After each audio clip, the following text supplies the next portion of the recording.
تعالی فی محکم کتابہ قد افلح من زکاہا، اللہ کی ذات نے انسان کو اشرف المخلوقات بنایا ہے،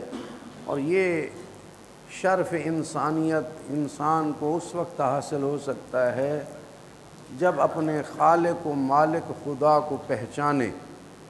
اگر وہ خالق و مالک خدا کو نہیں پہچانتا، اسے یہ پتہ نہیں ہے میرا رب کون ہے، اسے یہ پتہ نہیں ہے میرا رازق کون ہے، اسے یہ پتہ نہیں ہے میرا خالق کون ہے، تو وہ انسانیت کے مرتبے پر فائز نہیں ہے۔ ظاہری شکل و صورت انسان ہے،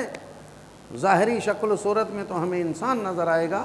لیکن جس نے اپنے رب کو نہیں پہچانا وہ کبھی انسانیت کے مرتبے پر فائز نہیں ہو سکتا۔ اس لیے مولا متقیان حضرت علی ابن ابی طالب علیہ السلام نے جو ارشاد فرمایا ہے کہ من عرف ربہ فقد عرف نفسہ، من عرف نفسہ فقد عرف ربہ، جس نے اپنے آپ کو پہچانا اس نے خدا کو، اپنے رب کو پہچان لیا۔ یعنی جو اپنی ذات کو یعنی انسانیت کو پہچانتا ہے کہ میں انسان ہوں، تو وہ انسانیت کی شناخت اسے نہیں ہو سکتی جب تک اپنے رب کو نہ پہچانے۔ تو رب کو پہچاننا، اس کی شناخت، اس کی معرفت انتہائی ضروری ہے۔ انسان کو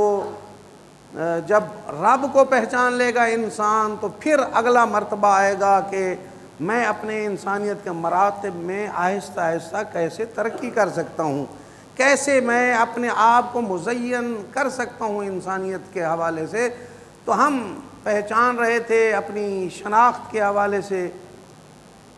کہ سب سے بڑا گناہ جو گناہان کبیرہ میں ذکر ہوا ہے، وہ سب سے بڑا گناہ جو ہے وہ شرک ہے۔ شرک سے اپنے آپ کو بچانا چاہیے۔ جب تک انسان اپنے آپ کو شرک سے نہیں بچاتا، وہ انسان خدا کو نہیں پہچان سکتا۔ ایک خدا کو نہ پہچانے یہ جرم ہے، ایک خدا کو پہچانے اور خدا کا کسی کو شریک بنا دے یہ بھی جرم ہے۔ یعنی کسی کو شریک بنائے، ذات میں شریک کرے، حوالہ دیا تھا پچھلے جمعے، ذات میں کوئی شریک کرے وہ بھی گناہ کبیرہ ہے اور شرک ہے۔ اور اسی طرح صفات میں اس کی صفات، اللہ کی صفات عین ذات ہے، وہ جدا نہیں ہے اس کی ذات سے، تو اس کی صفات میں کسی کو اگر کوئی شریک مانے تو وہ بھی جو ہے وہ مشرک ہے۔ اسی طرح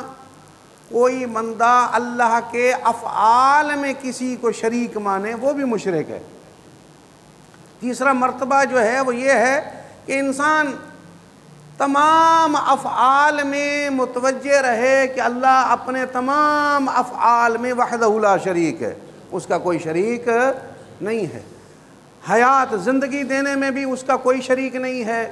موت دینے میں بھی اس کا کوئی شریک نہیں ہے، رزق دینے میں بھی اس کا کوئی شریک نہیں ہے، کسی حوالے سے کوئی شرکت نہیں ہے۔ نحن نرزقکم، اللہ کے فرما رہا ہے کہ ہم تمہیں رزق دیتے ہیں، قرآن مجید میں ہے۔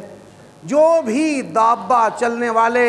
جو بھی چلنے والا ہے اس زمین پر، اللہ اس کا رازق ہے۔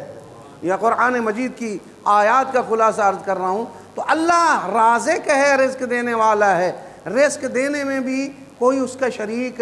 نہیں ہے، موت و حیات دینے میں بھی کوئی اس کا شریک نہیں ہے۔ وہ پروردگار جس نے تمام مخلوقات کو خلق فرمایا ہے، آپ تصور کریں کہ اس دنیا میں کتنی مخلوقات ہیں، آپ تصور کریں کہ کتنی ہزاروں مخلوقات جو ہیں وہ دریافت ہو چکی ہیں، جو ابھی انسان جس کو پہچان چکا ہے۔ ان زمین پر چلنے والی کتنی مخلوقات ہیں، پھر سمندر میں دیکھیں کہ سمندر کے اندر موجود کتنی مخلوقات ہیں،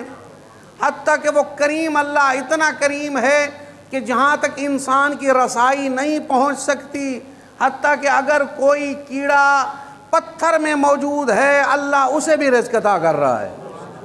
وہ کریم اللہ رزق دیتا ہے، رزق عطا کر رہا ہے، کم دے یا زیادہ دے مالک وہی اللہ ہے،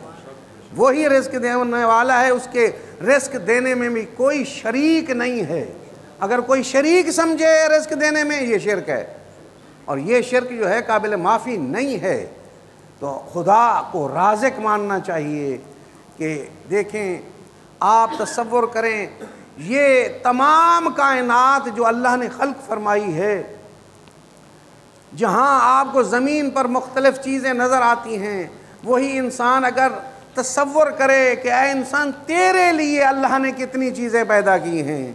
تیری ذات کے لیے اللہ نے کتنی چیزیں پیدا کی ہیں، اگر اسے اشرف المخلوقات بنایا ہے تو جو بھی زمین پر موجود ہے، جو بھی زمین پر موجود ہے، سب اس اشرف المخلوقات کی خدمت کے لیے اللہ نے خلق فرمایا ہے۔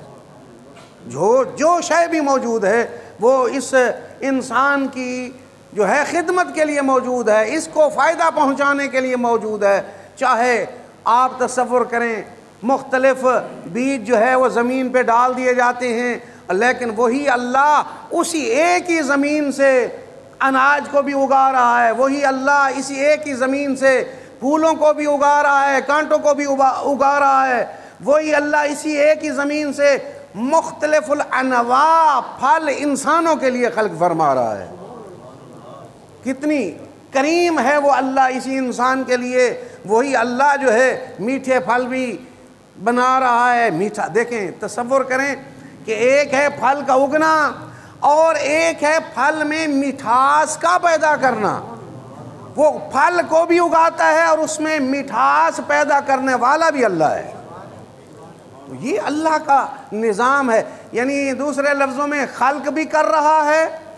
اور جو اس شے کو خلق کرنے میں مؤثر بھی اللہ کی ذات ہے، کوئی اور مؤثر نہیں ہے۔ کسی کو مخلوقات میں جو ہے مؤثر سمجھنا یہ بھی بہت بڑی غلطی ہے، مؤثر بھی اللہ کی ذات ہے۔ یعنی یہ جو اسباب اللہ کی ذات نے اس دنیا میں پیدا کیے ہیں، آپ تصور کریں کہ رزق کے بھی اسباب ہیں۔ بعض اوقات ہم سے غلطی کیا ہوتی ہے، ہم رزق کے اسباب کو رازق سمجھ لیتے ہیں، یہ بہت بڑی غلطی ہے۔ رزق کا اسباب ہونا، سبب جو ہے ہونا اور بات ہے، اور رازق ہونا جو ہے وہ اور بات ہے۔ وہ رزق کو بھی خلق کرنے والا ہے، رزق دینے والا بھی ہے، اور رزق کے اسباب بھی پیدا کرنے والا وہی اللہ ہے۔ اس میں کوئی اس کا شریک نہیں ہے، اسباب میں بھی کوئی شریک نہیں ہے۔ وہ مؤثر ہے، ہر کائنات کی جس شے کا آپ تصور کریں اس میں سب سے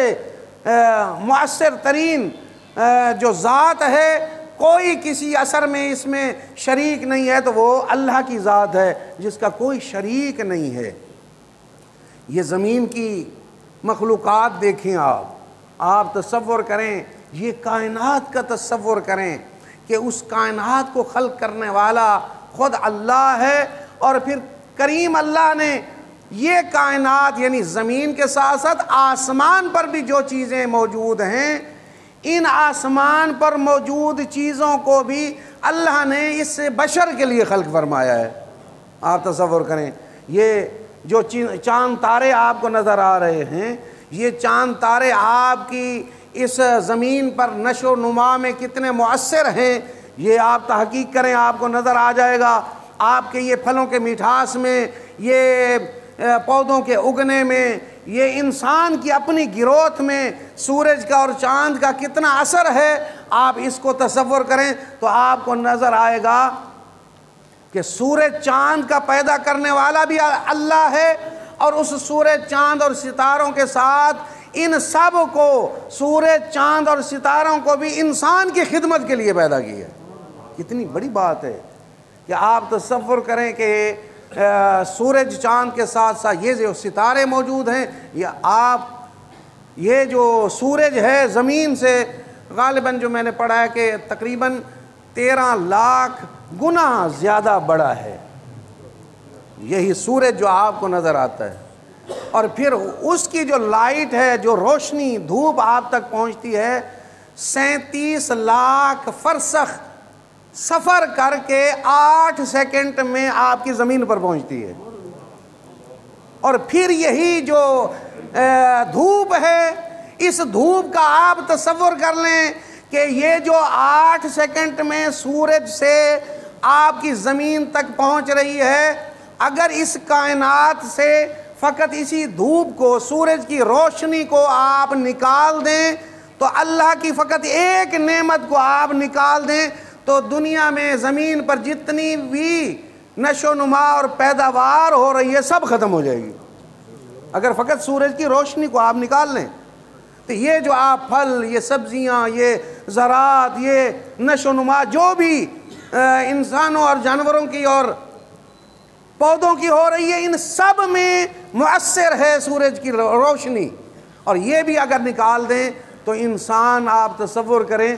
یعنی یہی تو بات ہے۔ قرآن مجید میں اللہ تعالیٰ کی ذات ارشاد فرماتی ہے وَإِن تَعُدُّوا نِعْمَةَ اللَّهِ لَا تُحْصُوهَا، اگر تم میری نعمتیں شمار بھی کرنے لگ جاؤ تو تم احاطہ ہی نہیں کر سکتے، اتنی بڑی نعمتیں ہیں، ایک ایک نعمت انسان کی تخلیق میں مؤثر ہے۔ تو خدا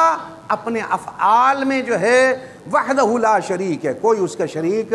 نہیں ہے۔ اور ایک مومن کا یہ عقیدہ ہے کہ جتنے افعال ہیں خلق کرنے میں، رزق دینے میں، موت و حیات میں، وہ وحدہ لا شریک ہے، اس کا کوئی شریک نہیں ہے۔ چیزوں میں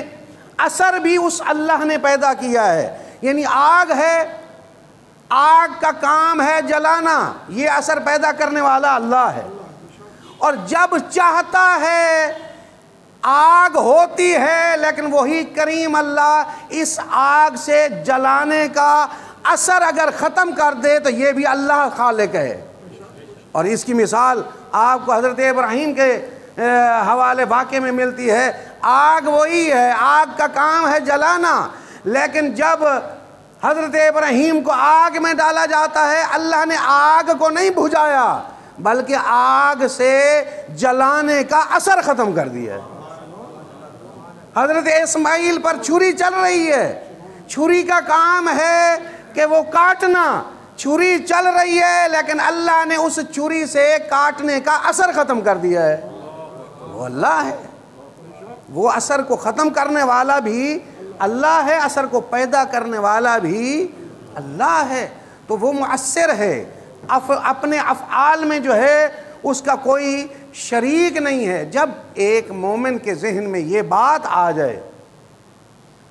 کہ عزت، ذلت، رزق، روزی، مال، دولت، اولاد، بے اولاد کسی کو رکھے تو وہی مالک ہے، اولاد دے تو وہی مالک ہے، بیٹیاں دے تو وہی مالک ہے، بیٹے دے تو وہی مالک ہے، کچھ نہ دے تو اس کی مرضی ہے۔ جب ایک خالص مومن اپنے عقیدے اور یقین میں پختہ ہوتا ہے تو پھر کبھی اللہ کے امور میں کبھی اعتراض نہیں کرتا، یہ نہیں کہتا اللہ میاں دوسروں کو اولاد دیا مجھے کیوں نہیں دی، یہی نہیں کہتا اللہ میاں دوسروں کو دولت دیا مجھے کیوں نہیں دی، اے اللہ میاں فلاں کو یہ نعمت دیا مجھے کیوں نہیں دی۔ مومن کا کام یہ اعتراض نہیں ہے، یہ بھی ایک قسم کا شرک ہے کہ انسان جو ہے اللہ کے، جب یہ بندے کا کام ہی نہیں ہے کسی کو خوبصورت بنانا، کسی کو بدصورت بنانا، کسی کو جو ہے مختلف نعمتیں دینا، مختلف نعمتیں دینا، کسی کو نہ دینا، یہ اللہ کا کام ہے۔ اب اگر کوئی اللہ کی دی ہوئی نعمتوں کے حوالے سے اعتراض کرے تو یہ اعتراض جو ہے شرک میں لے جائے گا، کیونکہ یہ اللہ کا کام ہے، وہ اپنے افعال میں جو ہے وہ با اختیار ہے، وہ کسی کا محتاج نہیں ہے، وہ اللہ۔ تو افعال کے حوالے سے جب ایک مومن اللہ کو با اختیار سمجھتا ہے تو وہ کبھی بھی اعتراض نہیں کرتا اللہ کی ذات پہ۔ اسی طرح جب اعتراض نہیں کرتا، جب اسے مؤثر سمجھتا ہے، پھر دولت آنے پر فخر نہیں کرتا، مال اور عزت ملنے پر پھر فخر نہیں کرتا، مل جائے تو پھر اس کے اندر، کیونکہ وہ سمجھتا ہے مومن یہ اللہ نے دیا ہے، رزق مجھے اللہ نے دیا ہے، تو پھر مومن کے اندر جذبہ شکر پیدا ہوتا ہے، اے میرا اللہ تیرا شکر ہے تو نے مجھے یہ نعمت عطا کی ہے، اس کے اندر جو ہے شکر کا جذبہ پیدا ہوتا ہے۔ اور جب یہ شکر کا جذبہ پیدا نہ ہو تو یقین جانیں جس بندے میں، جس مسلمان میں شکر کا جذبہ نہیں ہے تو وہ ذہن میں رہے، اس کے کہ اگر شکر کا جذبہ نہیں ہے وہ اللہ کی وحدانیت سے دور ہے، اس کے پاس اللہ کی وحدانیت کا ایمان جو ہے وہ بہت کمزور ہے۔ اس اعتبار سے ہمیں دیکھنا چاہیے کہ ایک مومن مرد مسلمان کو شاکر ہونا چاہیے، ہر حال میں شکر کرنے والا ہونا چاہیے۔ تو یہی بات ہے، اللہ کی ذات قرآن مجید میں ارشاد فرماتی ہے لَإِن شَكَرْتُمْ لَأَزِيدَنَّكُمْ، اگر میری نعمتوں پر تم شکر ادا کرو گے تو میں اور زیادہ عطا کروں گا۔ اور اسی طرح اگر شکر ادا نہ کرے بندہ، کفران نعمت کرے، تو کفران نعمت بعض اوقات یہی نعمتوں کے زائل ہونے کا سبب بنتی ہے۔ تو اللہ رزق دینے میں بھی وہی اپنے افعال میں جو ہے خالق و مالک ہے۔ جب ایک مومن سمجھتا ہے کہ یہ تمام اختیار اللہ کا ہے، ایک شکر اس کے اندر پیدا ہوتا ہے، دوسرا اس کے اندر توکل پیدا ہوتا ہے، اسے امید فقط اللہ سے ہوتی ہے، اس کے تمام اعمال جو ہیں وہ اللہ کے سپرد ہوتے ہیں، وہ سمجھتا ہے کہ میرے تمام اعمال اللہ کے سپرد ہیں، جو کچھ وہ دیتا ہے یہ اسی کی مرضی ہے۔ تو ایک شکر پیدا ہوتا ہے، ایک توکل پیدا ہوتا ہے، بھروسہ اللہ پر رکھتا ہے، دوسرا خوف پیدا ہوتا ہے۔ خوف کیا پیدا ہوتا ہے؟ خوف یہ پیدا ہوتا ہے کہ جب دینے والا وہی اللہ ہے، جب مؤثر وہی ذات اللہ کی ہے، تو پھر مال کو اللہ کی راہ میں خرچ کرنے سے کبھی بھی مومن دریغ نہیں کرتا، پھر اسے خمس نکالنے میں کوئی پریشانی نہیں ہوتی، کیونکہ وہ جانتا ہے کہ یہ مال دینے والا اللہ ہے، خمس کا حکم دینے والا بھی اللہ ہے۔ نہیں دوں گا، آج اگر موت آ جائے تو جواب دینا پڑے گا۔ اسی خوف کی وجہ سے انسان مومن اپنے واجبات کو بر وقت ادا کرتا ہے، تاکہ جو ہے اللہ کی بارگاہ میں جو ہے وہ نافرمان بن کے حاضر نہ ہونا پڑے، کیونکہ موت یقینی ہے۔ جب موت یقینی ہے، مال دینے والا بھی وہی ہے، سب کچھ دینے والا بھی وہی ہے، امام جعفر صادق علیہ السلام کا ارشاد سناؤں آپ کو کہ مولا فرماتے ہیں کہ ایک مومن کا ایمان اس وقت تک خالص نہیں ہے، توجہ سے سنیں، ایک مومن کا ایمان اس وقت تک خالص نہیں ہے جب تک وہ اپنی ذات، اپنے عزیز، اپنی مال، اپنی اولاد اور اپنی بیوی سے زیادہ اللہ سے محبت نہ کرے۔ اس فرمان کو اپنے ذہنوں پہ بیٹھائیں۔ کیا کہیں ایسا تو نہیں ہے کہ میں اپنی ذات، اپنی اولاد، اپنے ماں باپ بھی ہے روایت میں، ماں باپ، اپنی اولاد، اپنی جو ہے بیوی، گھر والوں سے، کہیں ایسا تو نہیں ہے میں اللہ سے زیادہ محبت ان سے کرتا ہوں؟ یہ تقابل کب ہوتا ہے؟ جب جو ہے دونوں کا ٹکراؤ ہو جائے تو ہم کسے اہمیت دیتے ہیں؟ امام جعفر صادق علیہ السلام سے پوچھا گیا کہ مولا یہ جو قرآن مجید میں ہے کہ من اتی اللہ بقلب سلیم، یعنی یوم لا ينفع مال ولا بنون الا من اتی اللہ بقلب سلیم، قرآن مجید کی یہ آیت ہے کہ اس قلب سلیم سے کیا مراد ہے؟ یعنی قرآن مجید کی آیت ہے یوم لا ينفع مال ولا بنون، قیامت والے دن مال بھی فائدہ نہیں دے گا، اولاد بھی فائدہ نہیں دے گی، مگر وہ جو قلب سلیم، سالم دل کے ساتھ اللہ کی بارگاہ میں حاضر ہو۔ مولا یہ سالم دل سے کیا مراد ہے؟ تو سالم دل سے مراد امام نے فرمایا، امام فرماتے ہیں قلب سلیم سے مراد یہ ہے کہ جب انسان اللہ کی بارگاہ میں حاضر ہو تو اس کے دل میں سوائے اللہ کی محبت کے اور کوئی محبت نہ ہو، سوائے اللہ کی محبت کے اور کوئی محبت نہ ہو۔ اس کا مطلب ہے قلب سلیم، یعنی ہماری جو اولاد سے، اپنی ذات سے، اپنے مال سے، اپنے گھر والوں سے، کوٹھی بنگلے مکان سے جو محبت ہے، یہ محبت اگر اللہ کی محبت کے تحت ہے، یعنی اللہ کی محبت ان محبتوں پر قربان نہیں ہوتی، بلکہ یہ محبتیں اللہ کی محبت میں قربان ہوتی ہیں، تو پھر تو ہیں ہم مومن، پھر ہماری اللہ سے محبت ہے سچی۔ اور اگر خدا نخواستہ یہ محبتوں پر اللہ کی محبت اور اللہ کا حکم قربان ہو جاتا ہے، تو اس کا مطلب یہ ہے کہ ہم توحید میں خالص نہیں ہیں، اللہ کی ذات کو ماننے میں، وحدہ لا شریک ماننے میں ہم مخلص نہیں ہیں۔ اللہ سے دعا ہے کہ اللہ اہل بیت کے صدقے ہمیں افعال میں بھی اللہ کو وحدہ لا شریک ماننے کی توفیق عطا فرمائے، اور زندگی میں ہی واجبات اور خصوصاً خمس و زکوٰۃ، مالی اور جانی جو اعمال ہیں، واجبات ہیں، ان کو ادا کرنے کی اللہ توفیق عطا فرمائے۔ بسم اللہ الرحمن الرحیم۔ والعصر ان الانسان لفی خسر الا الذین آمنوا وعملوا الصالحات وتواصوا بالحق وتواصوا بالصبر۔